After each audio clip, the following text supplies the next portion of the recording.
সকলকে ধন্যবাদ। আজকের ভিডিওতে বাংলাদেশ শিক্ষা তথ্য পরিসংখ্যান ব্যুরো প্রতি বছরের নেই এবছরও কিন্তু ব্যানবেজ তথ্য আপডেট করার কথা বলতেছে। প্রতি বছর এই ব্যানবেজ তথ্যটি আপডেট করা হয়, অক্টোবর মাসে এই তথ্য আপডেট করা হয়। তো এবছরও 1 অক্টোবর থেকে কিন্তু তথ্য আপডেট শুরু হয়েছে। ঢাকা, ময়মনসিংহ, সিলেট 21টি জেলা এই অঞ্চলে সেই জেলা ঢাকা ময়মনসিংহ সিলেট শিক্ষা অঞ্চলের 21টি জেলা কিন্তু 1 তারিখ থেকে 8 তারিখ পর্যন্ত অনলাইনে তথ্য আপডেট করবে। ব্যানবেজের তথ্য অর্থাৎ শিক্ষা প্রতিষ্ঠানের যাবতীয় তথ্য কিন্তু এই ব্যানবেজে পূরণ করা লাগে। তো আপনারা যে সকল শিক্ষা প্রতিষ্ঠান সে যে ঢাকা, ময়মনসিংহ, সিলেট অঞ্চলের শিক্ষা প্রতিষ্ঠান আছে তারা আগামী 4 দিনের ভিতরে এই তথ্যগুলো আপডেট দিয়ে দেবেন এবং পরবর্তী 9 তারিখ থেকে 14 তারিখ 9 তারিখ থেকে 16 তারিখ পর্যন্ত কুমিল্লা, চট্টগ্রাম, খুলনা শিক্ষাঞ্চলে 21টি জেলা কিন্তু এই তথ্য আপডেট করবে। তো ব্যানবেজের এই অঞ্চলগুলো ভাগ করে দিচ্ছে কারণ ব্যানবেজের যে সার্ভারগুলো এই সার্ভারগুলো একসাথে অনেক চাপ পড়ে যায়, তো সার্ভারগুলো তখন বিজি হয়ে যায়, সার্ভারটা তখন কাজ করতে পারে না। তো সেজন্য এই অঞ্চলগুলো জেলাগুলো কিন্তু ভাগ ভাগ করে দিয়েছে। তো 8 তারিখ পর্যন্ত কিন্তু যে সকল অঞ্চলগুলো আছে সেই সকল অঞ্চলগুলো তথ্য আপডেট করতে হবে এবং 9 তারিখ থেকে 16 তারিখ পর্যন্ত কুমিল্লা, চট্টগ্রাম ও খুলনা শিক্ষা অঞ্চলগুলো কিন্তু 9 তারিখ থেকে 16 তারিখের ভিতরে শিক্ষা প্রতিষ্ঠানের তথ্য আপডেট করতে হবে এবং রাজশাহী, রংপুর, বরিশাল শিক্ষা অঞ্চলে 22টি জেলা কিন্তু এই পরবর্তী 17 থেকে 24 অক্টোবরের ভিতরে আপনার তথ্যগুলো আপডেট করতে হবে। তবে এই শিক্ষা প্রতিষ্ঠানের তথ্যগুলো প্রতি বছরই কিন্তু আপডেট করা লাগে। তো নতুন নতুন যে সকল তথ্য সংযোজন করা হয় সেই সকল তথ্যগুলো আপনাদের সামনে একটু সংগ্রহ করে সেগুলো কিন্তু তথ্য আপডেট করতে হয়। তো আপনারা এই আপডেট 2024 সালে যে সকল তথ্যগুলো আপডেট করা হয় সেই সকল তথ্যের কিন্তু নমুনা কপি বা যে ব্ল্যাঙ্ক যে ফর্মগুলো কিন্তু আপনার ব্যানবেজে ওয়েবসাইটে দিয়ে দিয়েছে, আমি একটু আপনাদেরকে দেখাবো। তো তার আগে আপনারা যে প্রতিষ্ঠানে ইন্টারনেট যে সকল প্রতিষ্ঠানে আছে ব্যানবেজ ওয়েবসাইটে ঢুকে আপনার কিন্তু আপনার প্রতিষ্ঠানের EIN নাম্বার দিয়ে এবং পাসওয়ার্ড দিয়ে কিন্তু এটা লগ ইন করতে হয়। পাসওয়ার্ড কিন্তু সকল প্রতিষ্ঠানের জন্য একই আছে, এটা আছে আপনার 532-688। এই পাসওয়ার্ড দিয়ে কিন্তু লগ ইন করে আপনার 1 অক্টোবর থেকে ব্যানবেজে 2024 ব্যানবেজে এটা আপডেট করতে হচ্ছে।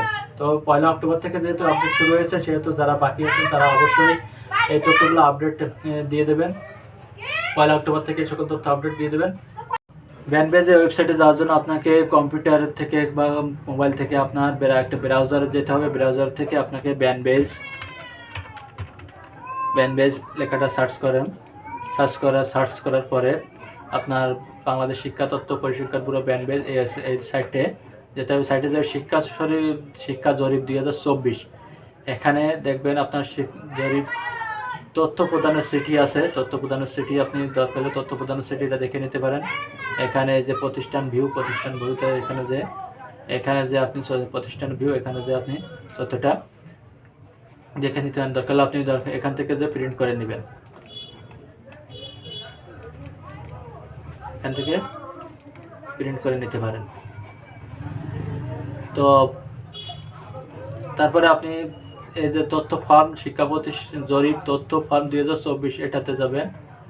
এটাতে যাওয়ার পরে আপনার দেখেন বার্ষিক শিক্ষা প্রতিষ্ঠান জরিপ ফর্ম 2000 যে প্রতিষ্ঠান জরিপ ফর্ম যে 2024 শিক্ষা প্রতিষ্ঠান বার্ষিক জরিপ ফর্ম 2024 বার্ষিক শিক্ষা প্রতিষ্ঠান জরিপ ফর্ম স্কুল আছে, মাদ্রাসা আছে, কলেজ আছে, স্কুল অ্যান্ড কলেজ আছে, কারিগরি ভোকেশনাল আছে, প্রফেশনাল আছে, টিচার্স ট্রেনিং, এগুলো সবগুলো ক্যাটাগরি কিন্তু এখানে দেওয়া আছে। সেই ক্যাটাগরি অনুসারে আপনি ফর্মটা সংগ্রহ করবেন। আপনার যে স্কুলটা যদি স্কুল অ্যান্ড কলেজ হয়ে থাকে স্কুল অ্যান্ড কলেজ, মাদ্রাসা হলে মাদ্রাসার ফর্ম নেবেন, কলেজ হলে কলেজের ফর্ম নেবেন, বার্ষিক শিক্ষা জরিপের স্কুল হলে স্কুল ফর্ম নেবেন। এখান থেকে ফর্মগুলো এখানে কিন্তু 45 পেজের ফর্মটা দেওয়া আছে। এখানে 45 পেজের ফর্ম। এই ফর্মটা কিন্তু আপনি আপনার বিগত যে তথ্য আছে, বিগত বছরের তথ্য হালনাগাদ আছে, সেই তথ্য অনুসারে কিন্তু অনেকগুলো তথ্য কিন্তু এখানে আপডেট থাকে। অর্থাৎ বিগত বছরের তথ্য হালনাগাদ যেগুলো পরিবর্তন হয়, যেমন ছাত্রছাত্রী, তারপরে আপনার শিক্ষক কর্মচারী, এগুলো পরিবর্তন হয়ে থাকে, সেহেতু এগুলো আপনি পরিবর্তন করেন এবং ভবন কিংবা ক্লাসরুমের এগুলো যদি পরিবর্তন থাকে সেগুলো আপনারা পরিবর্তন করবেন এবং এক্ষেত্রে সকল তথ্য সঠিকভাবে পূরণ করতে হবে। সঠিকভাবে পূরণ না করতে পারলে আপনার তথ্যগুলো কিন্তু পরবর্তী অপশনে বা পরবর্তী কলামে, পরবর্তী পৃষ্ঠায় কিন্তু অনলাইনে যে পেজ আছে সে পেজে যাবে না। তো আপনার প্রত্যেকটা পেজ কিন্তু সঠিকভাবে পূরণ করতে হবে। অর্থাৎ আপনার ডাটা কিন্তু আপনার শিক্ষার্থীর ডাটা, যেমন ইসলাম, মোট শিক্ষার্থীর সাথে ইসলাম এবং হিন্দু কয়জন আছে সেই কয়জন কিন্তু আপনার ছাত্রছাত্রী, এগুলো তথ্য দিয়ে কিন্তু মোট শিক্ষার্থী কিন্তু ঠিক থাকা লাগবে। অর্থাৎ আপনার এই প্রথম পেজে যে শিক্ষার্থীর সংখ্যা দিচ্ছেন, দ্বিতীয় পেজে যে শিক্ষার্থীর সংখ্যা কিন্তু সঠিক থাকা লাগবে, তা নাহলে কিন্তু আপনার ডাটা কিন্তু সেভ হবে না।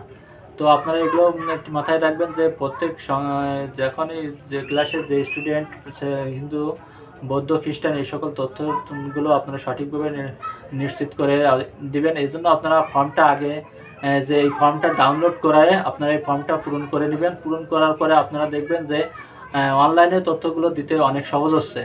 তো এই ফর্মটা আপনারা হার্ড কপিটা এটা সঙ্গে নিয়ে কাজ করবেন, ড্রাফট কপিটা সঙ্গে নিয়ে কাজ করবেন, তাহলে দেখবেন আপনারা তথ্য দিতে সহজ হবে।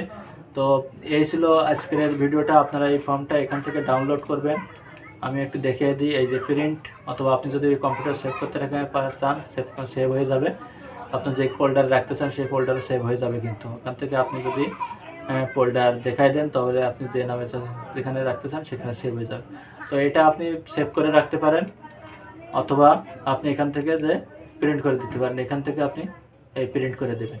এখান থেকে প্রিন্ট করলে আপনি কিন্তু এই সবগুলো পেজ কিন্তু প্রিন্ট করে নেবেন। তো আপনারা যদি পেজ ও পেজ প্রিন্ট দিতে চান, এই প্রিন্টের ক্ষেত্রে আপনি কিন্তু অনেকেই এটা অবগত না। এই প্রিন্ট করতে গেলে আপনি কিন্তু যেমন আপনার এখানে 45টা পেজ আছে। আমি যদি 2, 4, 6, 8, 10, 12, 14, 16, 18, 20, 22, 24, 26, 28, 30, 32, 34, 36, 38, 40, 42, 44, সেখানে যেহেতু 45টা পেজ আছে সেহেতু আমি 44 পর্যন্ত কিন্তু আমি জোড় সংখ্যাগুলো, কলামগুলো কিন্তু আগে পেজ প্রিন্ট দিয়ে নিচ্ছি।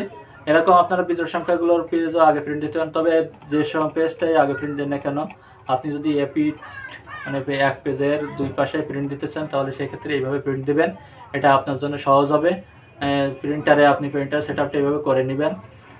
তো দেখবেন যে জোড় সংখ্যাগুলোর প্রিন্টগুলো আগে দিয়ে নেবেন এবং পরে বিজোড় সংখ্যাগুলো এটা প্রিন্ট দেওয়ার ফলে আপনি তো পরবর্তীতে 1, 3, 1, 3, 5, 7 এভাবে সাজায় নেবেন। 1, 3, 5, 7, 9, 9, 11, 13, 15, 17 এভাবে আপনি পেজগুলো সাজায় নিয়ে প্রিন্ট করবেন। দেখবেন আপনার প্রিন্টারে পেজে প্রিন্ট কিন্তু এভাবে সবগুলো প্রিন্ট হয়ে যাবে, অর্থাৎ এপাশ ওপাশ প্রিন্ট হয়ে যাবে। তো আপনার এতে কাগজের অপচয় হবে না। যেহেতু এটা আপনার ড্রাফট রাখতে হবে সেহেতু আপনার এই কাগজের আর অপচয় হবে না। ড্রাফট করে তারপরে আপনারা প্রতিষ্ঠানের তথ্যগুলো ড্রাফটে আপনি লিখে তারপরে আপনি কিন্তু অনলাইনে বসবেন। অনলাইনে তাহলে আপনার তথ্যগুলো দিতে অনেক সুবিধা হবে। আপনি অনলাইনে সময় লাগবে না, যেহেতু অনলাইনে কাজ করতে গেলে সার্ভার অনেক সময় সমস্যা দেখা দেয়। তো যখন সার্ভার ভালো থাকবে তখন আপনি ড্রাফট করা থাকলে সহজেই কাজটা করতে পারবেন। কিন্তু আপনার যদি ড্রাফট না করা থাকে তখন কিন্তু আপনার তথ্যগুলো যদি ড্রাফট না করা থাকে তখন আপনার তথ্য খুঁজে করতে গেলে অনেক সময়ের ব্যাপার। অনলাইনে তথ্য দিতে গেলে কিন্তু যখন তখন সার্ভারে ডাউন দিতে পারে, তখন আপনার কিন্তু সমস্যা পড়ে যাবে। যেহেতু এটা সময় নির্ধারণ করা, আপনার যারা একবার বলে দেখি 1 থেকে 8 তারিখ পর্যন্ত। ঢাকা, ময়মনসিংহ, সিলেট শিক্ষা অঞ্চল 21টি জেলা 1 থেকে 8 অক্টোবর পর্যন্ত। কুমিল্লা, চট্টগ্রাম, খুলনা শিক্ষা অঞ্চলে 21টি জেলা 9 থেকে 16 অক্টোবর পর্যন্ত। রাজশাহী, রংপুর, বরিশাল শিক্ষা অঞ্চল 22টি জেলা 17 থেকে 24 অক্টোবর পর্যন্ত। এবং তো সকলকে ধন্যবাদ সম্পূর্ণ ভিডিওটা দেখার জন্য।